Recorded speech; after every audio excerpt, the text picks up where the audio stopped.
नंदुरबार जिल्ह्यातील विधानसभा मतदारसंघात एकूण 72.33% मतदान झाले.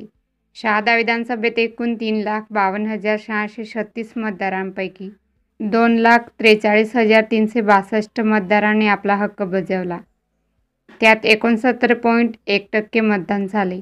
यात आमच्या चॅनलचा एक्झिट पोलमध्ये शहादा विधानसभेत राजेश पाडवी आणि राजेंद्र गावित यांच्यात पक्की लढत दिसून येते. एक्झिट पोलनुसार शहादा विधानसभेत बीजेपीचे उमेदवार राजेश पाडवी यांना 45% मिळाले आहे, तर काँग्रेसचे उमेदवार राजेंद्र गावित यांना 52% मिळताना दिसत आहे. त्यामुळे शहादा विधानसभेत राजेंद्र गावित निवडून येण्याची शक्यता आहे. नंदुरबार जिल्ह्यात 4 विधानसभेत झालेले एकूण मतदान पुढीलप्रमाणे आहे. अक्कलकुवा मतदारसंघात एकूण 3,19,439 मतदारांपैकी 2,29,900 मतदारांनी आपला हक्क बजावला आणि 71.97% मतदान झाले.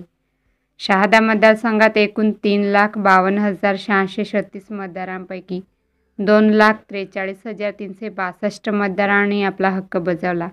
त्यात 69.1% मतदान झाले. नंदुरबार मतदारसंघात एकूण 3,53,781 मतदारांपैकी 2,73,746 मतदारांनी आपला हक्क बजावला आणि 67.20% मतदान झाले. नवापूर मतदारसंघात एकूण 2,95,786 मतदारांपैकी 2,40,022 मतदारांनी आपला हक्क बजावला आणि 81.15% मतदान झाले.